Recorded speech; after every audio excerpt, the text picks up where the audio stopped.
Brothers and sisters, this comes from NBC5. Experts say labor shortage will take some time to unravel. And you know something, ladies and gentlemen, the issue is not that people are not willing and ready to work. The issue is they don't want to work for the wages you paid them. If these businesses up the pay, they'd be able to find workers out there. Now, I'm aware that many individuals are concerned about COVID, childcare, and things of that nature, but ultimately it still comes down to the fact that you don't make enough money. Childcare is not cheap. In fact, in my state, it could be anywhere from $250 to $1,000 a week. And if you get sick and can't work, or for that matter die, that's that's an income that's lost, especially if you're a couple. God forbid if you're a single parent trying to take care of a child. But ultimately, all of this comes down to the lack of money. And the money does matter, ladies and gentlemen. People do not work just for life experience or just for their health. They're doing it for the money. But there's something I've seen, or should I say haven't seen, especially in the media, or for that matter, YouTube. The people who are saying you need to get back to work, you're being lazy, you doing this. I don't see any of them saying, I'll take this job. I'll take this job that pays me $10 or $12 an hour. I haven't seen one individual out there say, I will take that job and work it. And you know why, ladies and gentlemen? Because they know these jobs that they're offering are lousy. And many of them don't fit the skills that people have. So, I mean, if that makes them lazy, so be it. The labor shortage is truly impacting so many parts of our lives, from airlines to hotels, restaurants, and rideshare, even hospitals, and there's concern this lack of workers could last for years to come. They got that right. A year or 2 years, it took a long time to get to this point.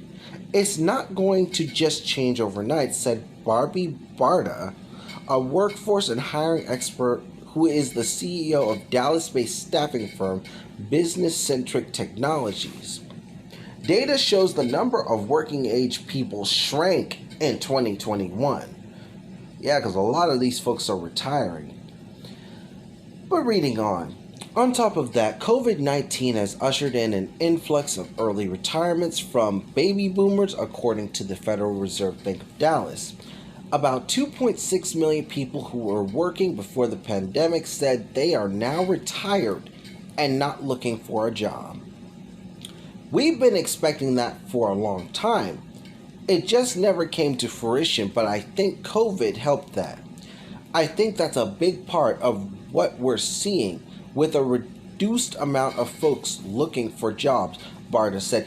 It's a small part in this instance.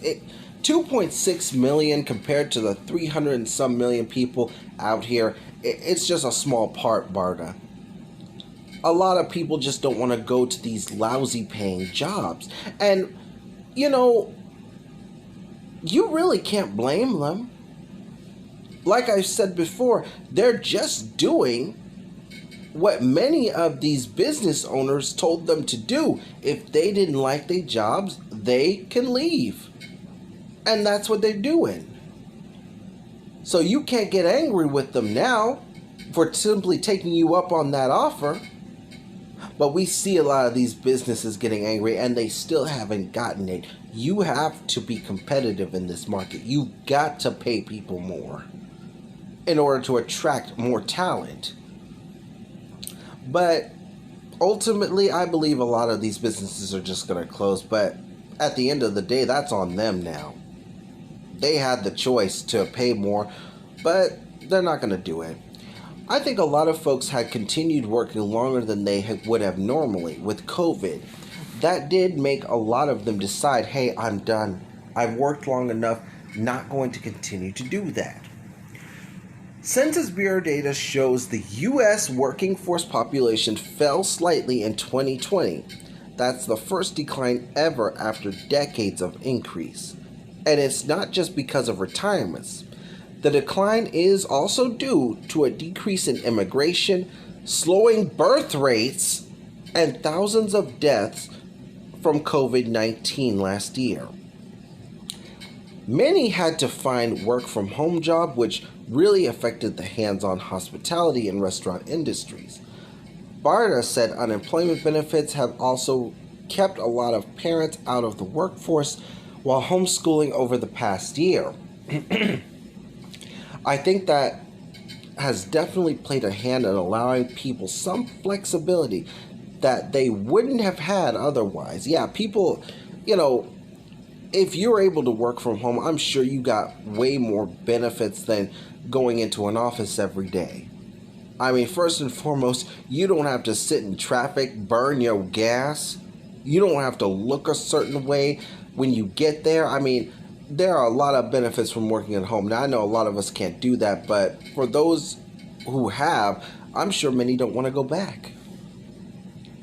And I think 22 other states. Then I think we will start seeing a lot more applicants, she said. I think it's going to take time. I think this is fall. Let me do that again. I think this fall it will improve. I think schools will be back to normal and parents won't have to be at home homeschooling. Not with the Delta variant, y'all. Not with that new COVID strain out here. But this article goes on for a while. I'm just going to stop it right here.